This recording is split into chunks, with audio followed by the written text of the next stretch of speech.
আমার ক্রিকেট খেলার দরকার নেই, আমার কাছে মনে হয় যে আমি ফিরবো না যতক্ষণ পর্যন্ত নোরান আমাকে সম্মান ফেরত দিচ্ছে, সসম্মানভাবে সবাইকে জানাচ্ছে যে বিজয় অপরাধী না, বিজয়ের পেমেন্ট ক্লিয়ার হয়েছে, এই যে সব কিছু বিজয় যা হয়েছে যে নামগুলো মিস্টেক বাইলি হয়ে গেছে, সন্দেহ তালিকায় ছিল, এখন জিনিসটা সুন্দর হয়ে গেছে, আমি সব ধরনের খেলাও খেলতে পারবে সুন্দর করে। বিসিবি যখন বলবে তখন আমি ক্রিকেট খেলবো। তার আগে আমার এমন না যে আমার খুব বিসিএল খেললে এমন কিছু, এর আগে আমি বহুত সেঞ্চুরি মারছি, এই খেললে পারে এই মাঠে আমার অনেক সেঞ্চুরি আছে, অন্য জায়গায় যেখানে খেলি অনেক সেঞ্চুরি আছে। আপনারা অনেক ভালোবাসা দিচ্ছেন, অনেক পাইছি আলহামদুলিল্লাহ। আমার এখন সম্মান দরকার, সম্মানের জন্য ছোটবেলা থেকে ক্রিকেট খেলে আসছি, টাকার জন্য না, সেটা আমি আবার ফেরত পাইতে চাই, দ্যাটস ইট। এটা একটা হাস্যকর, আর এটা কি ধরনের সম্মান বুঝতেছি না, যে এইভাবে খেলতে দিবে এটা দিবে না, এটা আসলে আমার কাছে এখনো কোশ্চেন মার্ক আছে, ওরা কি ধরনের ডিসিশন নিতে চাচ্ছে। আমার কাছে মনে হয় ক্লিয়ার করা উচিত, হলে সব ফরম্যাটই খেলতে দেওয়া হোক, নাহলে কোনো ফরম্যাটই খেলতে দেওয়ার দরকার নাই। আর যদি এইভাবে আসলে কোনোটা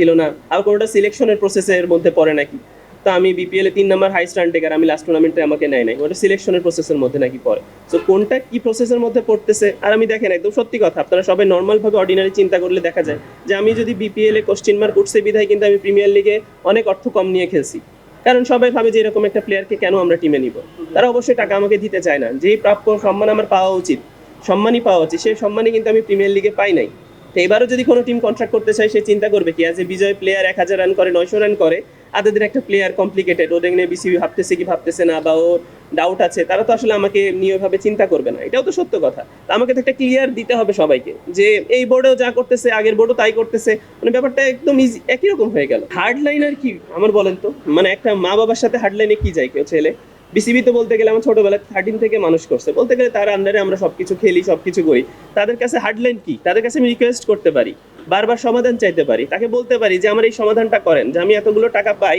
যেহেতু আমি ক্রিকেট খেলছি, আমার পারিশ্রমিকটা আপনারা দিবেন, পারিশ্রমিকটা আমাকে দিয়ে দেন, আমি কিছু করিনি অন্যায়ভাবে, আপনাকে আমাকে বাইরে রাখছেন, আপনারা আমাকে খেলানোর ব্যবস্থা করেন সব ফরম্যাটে, ব্যাপারটা এইভাবেই তো আমি চাবো। এছাড়া আমি হার্ড লাইনের কি যাবো, বিপিএল ঠিক আছে বিজয় অপরাধী না, তাইলে কি করবে,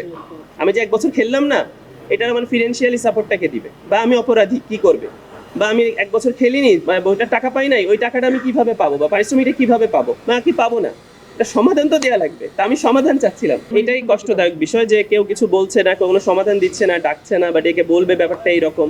তো কিছুই আসলে জানতেছি না। আর আমি লাস্ট 14 দিন 15 দিন ধরে আমি সৌদিতে আরবে ছিলাম, সেখানেও যে তারা আমাকে কমিউনিকেশন করবে যে বিজয় এই অবস্থানে আছে অবস্থানে আছে, আর দেখেন ও অবস্থান কি, প্রায় 1.5 বছর হয়ে গেছে, প্রথম বিপিএল এর গল্প, আমরা এখন 3 নাম্বার বিপিএল কদিন পর শুরু হবে, যদি ধরেন 3 নাম্বার বিপিএল এ চলতেছে, তাহলে এটা যদি সমাধান না হয় তাহলে আসলে কবে সমাধান হবে, সময় তো পার হচ্ছে, তাই না? আর আমার লাস্ট 2 বছরে আমার কোনো ইনকাম সোর্স নাই, সিম্পল ইজ দ্যাট, আমি বিপিএল খেলিনি 2 বছরে, বিপিএল এর টাকা পেমেন্ট হচ্ছে না, লাস্ট বছর খেলা হয় নাই, আমি এই বছরও খেলছি না, একটা প্লেয়ার তো চলতে হবে, সে কিভাবে চলবে, এটা তো বিসিবি দেখার বিষয়, তাই না? আসলে এটাই আমার মনে হচ্ছে যে ফাইনাল পদক্ষেপ হইতে পারে, এরপরে আমার কাছে মনে হয় না যে আর কোনো পদক্ষেপ থাকবে। এতগুলো মিডিয়া আছে, আপনাদের প্রশ্নের উত্তর তো তাদের দিতে হবে, হয়তো বা কেউ না কেউ দিবে। আমি চাই যে যদি এমন কিছু হয়, ফেস টু ফেস আমার সাথে কথা বলুক, বা আপনাদের সামনে নিয়ে এসে কথা বলুক যে আসলে ঘটনাটা কি, কি আসলে ওনারা চাচ্ছে, নইলে তো একটা ছেলে এইভাবে আপনারা ঝুলাই রাখতে পারেন না। সো সব দিক থেকে দূরত্ব তৈরি হচ্ছে, আমি চাচ্ছি যে দূরত্বটাকে ক্লোজ হোক, জিনিসটাকে একটা সমাধানের পর্যায়ে আসে। বিজয় ভাই, বিষয়টা কি এমন যে আপনাকে বিসিবি সম্মান না দিলে আপনি আর ক্রিকেটে ফিরছেন না, মানে বিষয়টা এমন কিনা? ভাইয়া এটা এক ধরনের যদি বলেন, আমাকে যদি তারা উপযুক্ত সম্পূর্ণ প্রপার জিনিস না দেয়, আমার কাছে মনে হয় যে আমি ফিরবো না।